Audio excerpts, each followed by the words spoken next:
Certaines séries choisissent de nous faire peur autrement, pas avec des monstres tapageurs ou des jumpscares incessants, mais en s'infiltrant lentement sous la peau, en installant une atmosphère pesante, troublante, presque sacrée, et en dérangeant plus qu'elle n'effraie.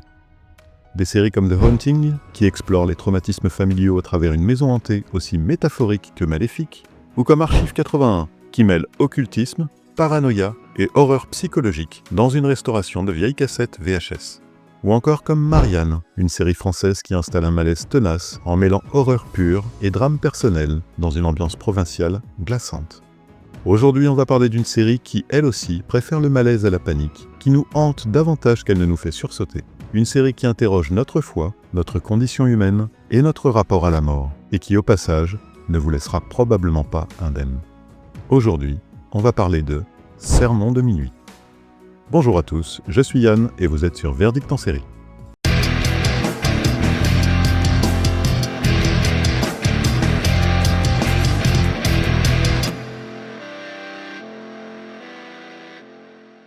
Sur une petite île isolée, rongée par la routine et le désespoir, l'arrivée d'un jeune prêtre charismatique bouleverse peu à peu la vie des habitants.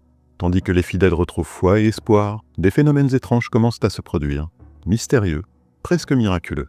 Mais dans cet endroit où chacun traîne ses blessures, tout miracle a un prix, et la lumière cache parfois les ombres les plus noires.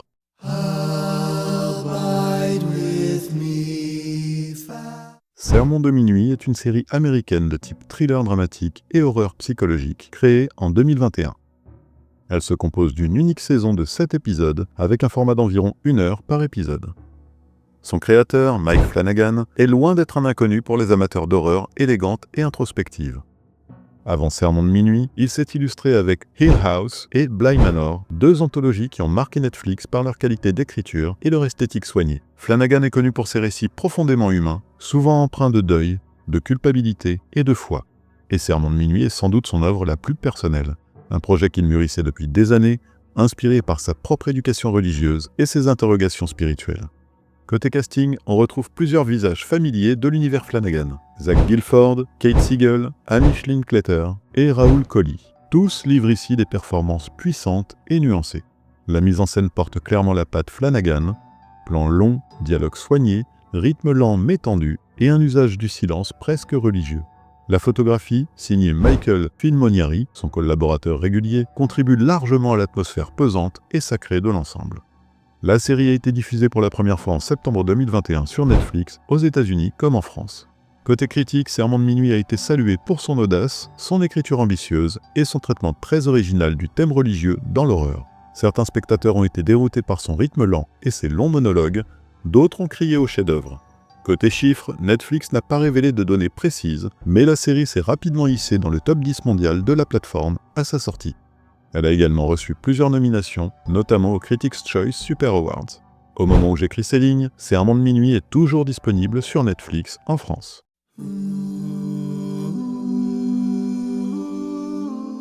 Je cherchais simplement une nouvelle série à regarder, et c'est Netflix qui m'a soufflé Sermon de minuit. L'affiche était intrigante, le titre aussi, alors j'ai lancé le premier épisode, un peu à l'aveugle, sans grandes attentes. Et là, quelque chose s'est installé. Un rythme lent, une ambiance pesante, presque liturgique, pas de frisson immédiat, pas de gros effets, mais un malaise diffus, une curiosité qui monte doucement. Ce premier épisode, sans en faire trop, a réussi à m'accrocher juste ce qu'il fallait. Sermon de minuit prend son temps, et c'est sans doute ce qui la rend si particulière. Ici, pas de rebondissement toutes les 10 minutes, ni de cliffhanger racoleur. L'intrigue s'installe lentement, au rythme de la vie sur l'île, avec ses silences, ses habitudes et ses failles. L'écriture est ciselée, profondément humaine et surtout marquée par de longs dialogues, voire des monologues, qui sont loin d'être gratuits, donnent de la chair aux personnages et creusent les grands thèmes de la série.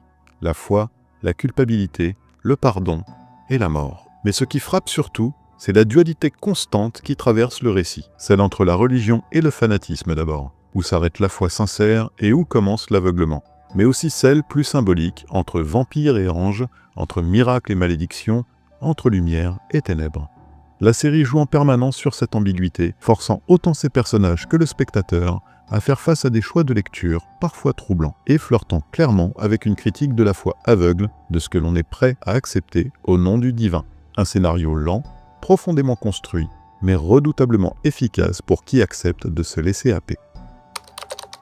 Les personnages de Sermon de minuit sont d'une richesse rare. Chacun d'eux porte un poids, un doute, une blessure, et c'est à travers ces failles que la série explore ses thématiques les plus fortes. Personne n'est tout blanc ni tout noir, et même les figures les plus extrêmes conservent une part d'humanité troublante. Le casting, en grande partie composé d'habitués de l'univers de Mike Flanagan, brille par sa justesse. Impossible de ne pas souligner la performance remarquable de Hamish Linklater dans le rôle du prêtre. Il incarne ce personnage central avec une intensité fascinante, à la fois vibrante, presque illuminée, mais toujours sur le fil. Ce qui impressionne, c'est sa retenue. Jamais dans la caricature du fanatique, il garde cette douceur, ce calme presque hypnotique qui rend ses sermons aussi envoûtants que dérangeants. Autour de lui, Kate Siegel campe une femme en quête de rédemption, avec beaucoup de sensibilité, tandis que Zach Gilford incarne un homme brisé par la culpabilité, bouleversant de sincérité. Raoul Collie surprend aussi dans un rôle à contre-emploi, bien plus profond qu'il n'y paraît. Côté guest, même si la série reste assez resserrée autour de son casting principal, on peut noter la présence marquante d'Annabeth Gish, qu'on a vu dans X-Files ou Hill House. Elle est ici dans un rôle discret, mais essentiel. Ou encore Henry Thomas, visage familier du cinéma, c'était le petit garçon d'E.T., ici dans un contre-emploi intéressant. Sermon de minuit peut compter sur un casting d'une rare justesse, au service de personnages aussi nuancés qu'inoubliables. La réalisation de Sermon de minuit est à l'image de son récit, sobre, maîtrisée et profondément immersive. Mike Flanagan mise sur des plans longs, des silences pesants et une mise en scène quasi théâtrale pour instaurer une tension sourde qui ne quitte jamais l'écran. Pas besoin de surenchère visuelle, tout passe par les regards, les espaces vides et les non-dits. L'esthétique générale est sombre, parfois même malsaine, flirtant avec le glauque dans certaines scènes, ce qui renforce le sentiment de malaise progressif qui s'installe au fil des épisodes. La photographie, signée Michael Fimoniari, est tout simplement superbe. Lumière tamisée, contre-jours évocateurs, teintes sépia ou bleu nuit, tout est pensé pour renforcer le sentiment d'isolement, de lente dévotion, voire d'enfermement spirituel. C'est un univers visuel parfaitement adapté à l'histoire, qui sublime à la fois les décors modestes de l'île et la densité dramatique des scènes. Quant aux effets spéciaux, ils sont utilisés avec parcimonie, mais toujours à bon escient. Discrets, précis, jamais tape à l'œil, ils servent la narration sans jamais la dominer, et c'est exactement ce qu'on attend d'un récit de cette nature. En somme, Sermon de minuit propose une réalisation élégante et anxiogène, au service d'un univers visuel cohérent, oppressant et terriblement efficace. La musique de Sermon de minuit se distingue par sa grande sobriété.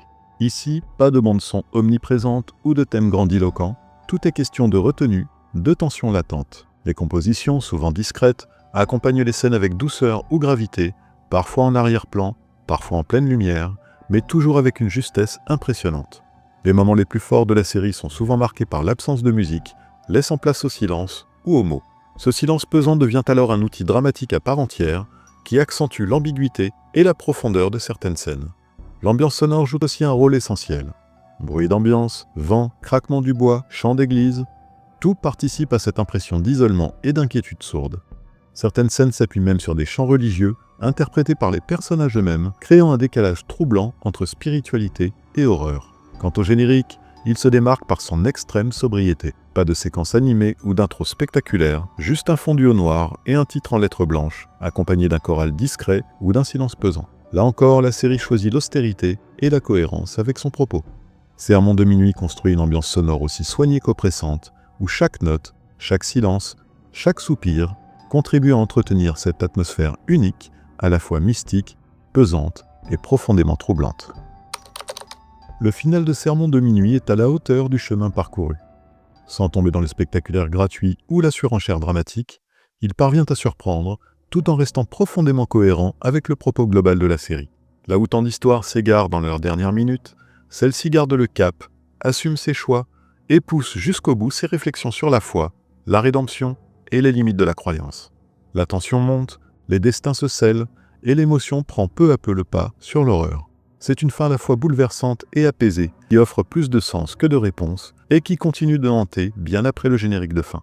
Une conclusion qui ne cherche pas à contenter tout le monde, mais qui s'inscrit parfaitement dans la logique intime et spirituelle de l'ensemble. Sermon de minuit termine son récit comme il l'a construit, avec intelligence, sobriété et une puissance émotionnelle inattendue.